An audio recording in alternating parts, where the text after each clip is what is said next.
Welcome back to Now Read This, Lloyd Alexander, The Chronicles of Prydain, Book 1, The Book of 3, Chapter 13, The Hidden Valley. The impact of the heavy, furry body caught Taran full in the chest and sent him tumbling. As he fell, he caught a glimpse of Fluda. The bard, too, had been borne to earth under the paws of another wolf. Eilonwy stood still, though a third animal crouched in front of her. Taran's hand flew to his sword. The grey wolf seized his arm. The animal's teeth, however, did not sink into his flesh, but held him in an unshakable grip.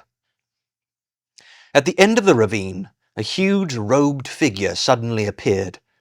Mellingar stood behind him. The man raised his arm and spoke a command. Immediately, the wolf holding Taran relaxed his jaws and drew away, as obediently as a dog. The man strode towards Taran, who scrambled to his feet. "You saved our lives," Taran began. "We are grateful." The man spoke again to the wolves and the animals crowded around him, whining and wagging their tails. He was a strange-looking figure, broad and muscular, with the vigour of an ancient but sturdy tree. His white hair reached below his shoulders, and his beard hung to his waist. Around his forehead he wore a narrow band of gold, set with a single blue jewel. "From these creatures," he said, in a deep voice that was stern but not unkind, "your lives were never in danger. But you must leave this place. It is not an abode for the race of men." "We were lost," Taran said. "We had been following our horse." "Mellingar!" The man turned a pair of keen grey eyes on Taran. Under his deep brow they sparkled like frost in a valley. "Mellingar brought me 4 of you. I understood young Gurgi was alone. By all means, then, if you are friends of Mellingar. It is Mellingar, isn't it? She looks so much like her mother, and there are so many I cannot always keep track of the names." "I know who you are," cried Taran. "You are Medwyn." "Am I now?" the man answered with a smile that furrowed his face. "Yes, I have been called Medwyn, but how should you know that?" "I am Taran of Caerdalban. Gwydion, Prince of Dawn, was my companion.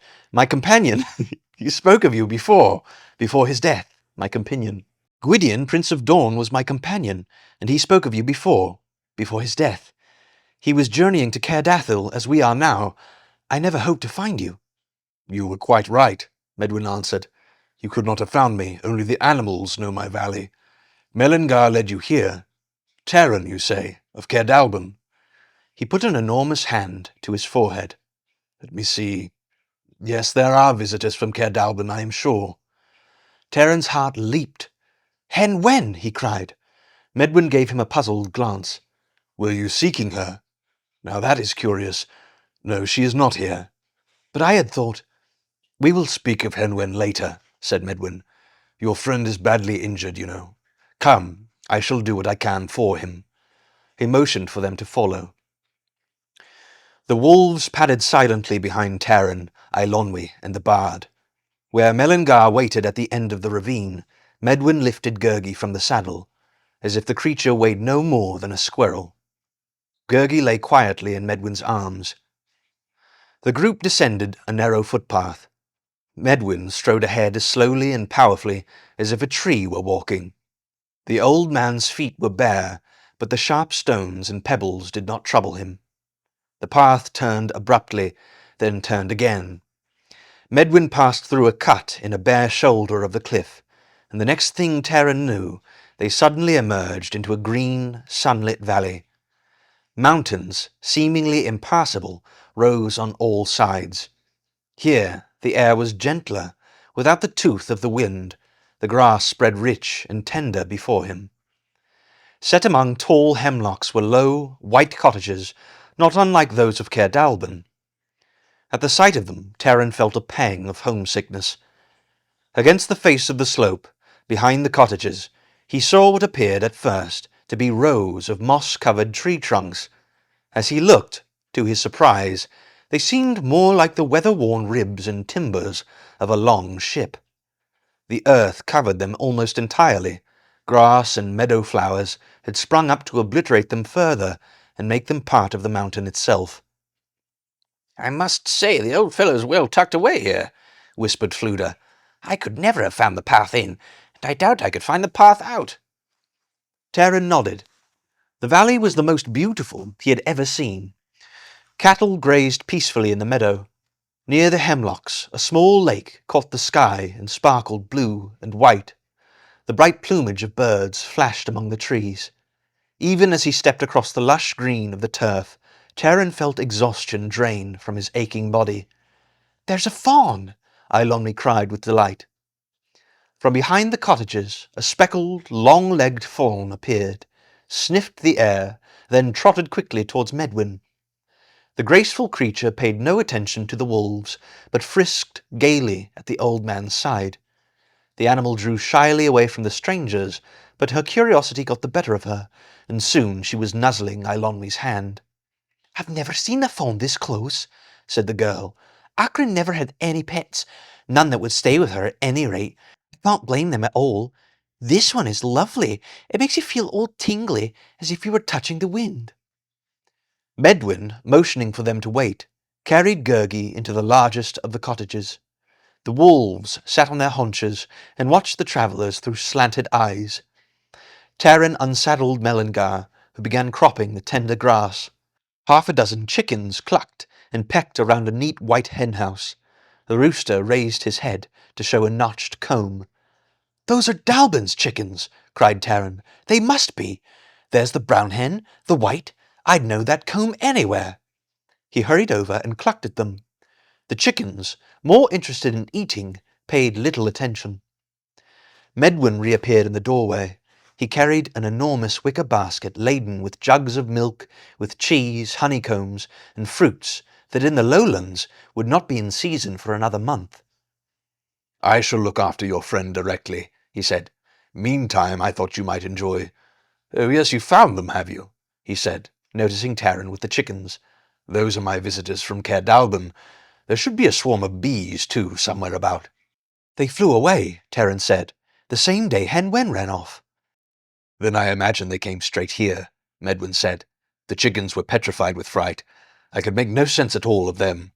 Oh, they settled down quick enough, but of course by that time they had forgotten why they flew off in the first place. You know how chickens are. Imagining the world coming to an end one moment, then pecking corn the next. They shall all fly back when they're ready, have no fear. Though it's unfortunate Dalbin and Cole should be put out in the matter of eggs." "I would ask you inside," Medwyn continued, "but the disorder at the moment. There were bears at breakfast, and you can imagine the state of things. So I must ask you to attend to yourselves.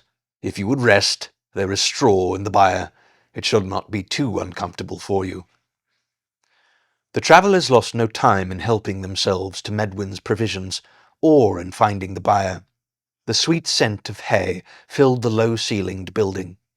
They scooped out nests in the straw, uncovering one of Medwyn's breakfast guests curled up and fast asleep. Fluda, at first uneasy, was finally convinced the bear had no appetite for bards, and soon began snoring. Eilonwy dropped off to sleep in the middle of one of her sentences. Taran had no desire to rest. Medwyn's valley had refreshed him more than a night's slumber. He left the byre and strolled across the meadow. At the far side of the lake, otters built a slide and were amusing themselves by tumbling down it. At Taran's approach, they stopped for a moment, raised their heads to look at him as though sorry he was unable to join them, and returned to their game. A fish broke water in a twinkle of silver scales. The ripples widened until the last of them lapped gently at the shore. Medwyn, Taran saw, had gardens of both flowers and vegetables behind the cottage. To his surprise, Taran found himself yearning to work with Cole in his own vegetable plot. The weeding and hoeing he had so despised at Caer Dalbin now seemed, as he thought of his past journey and the journey yet to come, infinitely pleasant. He sat down by the rim of the lake and looked across the hills. With the sun resting above the peaks, the wooden skeleton of a great ship stood out sharply against the mound which nearly enveloped it. He had little chance to study it, for Medwyn appeared, walking deliberately across the field, the fawn trotting beside him, and the 3 wolves following. With his brown robe and white hair, Medwin looked as broad and solid as a snow-capped mountain. "Gurgi is more comfortable than he was," the ancient man said in his deep voice. The fawn danced at the lake shore, while Medwin ponderously sat down and leaned his huge head toward Taran. "He will recover well. There is no longer any danger. Not, at least, while he is here." "I have thought long of Gurgi," Taran said, looking frankly into the old man's grey eyes. He explained then the reason for his journey, and the events leading to Gurgi's accident. Medwin listened carefully, head cocked to one side, thoughtful, while Taran recounted Gurgi's willingness to sacrifice his own life rather than endanger the others. "At first I wasn't too fond of him," Taran admitted. "Now I've begun to like him in spite of all of his whining and complaining." "Every living thing deserves our respect," said Medwin, knitting his shaggy brows, "be it humble or proud, ugly or beautiful." "I wouldn't want to say that about the Gwithens," Taran answered. "I feel only sorrow for those unhappy creatures," Medwin said. "Once, long ago, they were as free as other birds, gentle and trusting. In his cunning, Aron lured them to him and brought them under his power. He built the iron cages which are now their prison in Anuvan. The tortures he inflicted on the Gwithens were shameful and unspeakable. Now they serve him out of terror. Thus would he strive to corrupt every animal in Prydain, no less than the race of men. That is one of the reasons I remain in the valley. Here, Aron cannot harm them. Even so, were he to become ruler of this land, I doubt I could help them all. Those who fell into his clutches would be counted fortunate if they perished quickly." Taran nodded. "I understand more and more why I must warn the Sons of Dawn. As for Gurgi, I wonder if it wouldn't be safer for him to stay here." "Safer?" asked Medwin. "Yes, certainly. But you would hurt him grievously would you turn him away now. Gurgi's misfortune is that he is neither one thing nor the other at the moment. He has lost the wisdom of animals and has not gained the learning of men. Therefore both shun him. Were he to do something purposeful, it would mean much to him. I doubt he will delay your journey, for he will be able to walk as well as you by tomorrow, easily. I urge you to take him. He may even find his own way of serving you. Neither refuse to give help when it is needed," Medwin continued, "nor refuse to accept it when it is offered. Gwithyr, son of Grador, learned that from a lame ant, you know." "A lame ant?" Taran shook his head. "Dalbin has taught me much about ants, but nothing of a lame one." "It is a long history," Medwin said. "Perhaps you will hear all of it in another time. For the moment, you need only know that when Kilhook, or was it his father? No, it was young Kilhook. Very well, when young Kilhook sought the hand of the fair Olwen, he was given a number of tasks by her father, Yspadadin. He was a chief giant at the time. What the tasks were does not concern us now, except that they were very nigh impossible, and Kilhook could not have accomplished them without the aid of his companions. One of the tasks was to gather 9 bushels of flaxseed, though there was scarcely that much in all the land. For the sake of his friend, Gwithyr, son of Grador, undertook to do this. While he was walking over the hills, wondering how he might accomplish it, he heard a grievous wailing from an ant-hill. A fire had started around it, and the ants were in danger of their lives. Gwithyr, yes, I'm sure it was Gwithyr, drew his sword and beat out the fire. In gratitude, the ants combed every field until they had collected the 9 bushels. Yet the chief giant, a picky and disagreeable sort, claimed the measure was not complete. 1 flax seed was missing, and must be delivered before nightfall. Gwithyr had no idea where he could find another flax seed, but at last, just as the sun began to set, up hobbled a lame ant, carrying a heavy burden. It was the single flax seed, and so the last measure was filled. "I have studied the race of men," Medwin continued. "I have seen that alone you stand as weak reeds by a lake. You must learn to help yourselves, that is true, but you must also learn to help one another. Are you not, all of you, lame ants?" Taran was silent. Medwin put his hand into the lake and stirred the water. After a moment, a venerable salmon rippled up. Medwin stroked the jaws of the huge fish. "What place is this?" Terran finally asked, in a hushed voice. "Are you indeed Medwin? You speak of the race of men as if you were not one of them."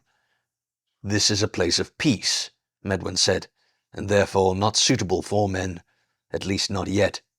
Until it is, I hold this valley for creatures of the forest and the waters. In their mortal danger they come to me, if they have the strength to do so, and in their pain and grief. Do you not believe that animals know grief and fear and pain? The world of men is not an easy one for them." "Dalban," said Terran, "taught me that when the black waters flooded Prydain ages ago, Nevid Nav Nevan built a ship and carried with him 2 of every living creature. The waters drained away, the ship came to rest. No man knows where, but the animals who came safe again into the world remembered, and their young have never forgotten. And here," Terran said, pointing towards the hillside, "I see a ship, far from water. Gwydion called you Medwin, but I ask—" "I am Medwin," answered the white-bearded man, "for all that my name may concern you. That is not important now. My own concern is for Hen Wen." "You have seen nothing of her, then?" Medwin shook his head. "What Lord Gwydion said is true. Of all places in Prydain she would have come here first, especially if she sensed her life in danger, but there has been no sign, no rumour. Yet she would find her way sooner or later, unless—" Terran felt a chill ripple at his heart. "Unless she has been killed," he murmured. "Do you think that has happened?" "I do not know," Medwin answered, "though I fear it may be so."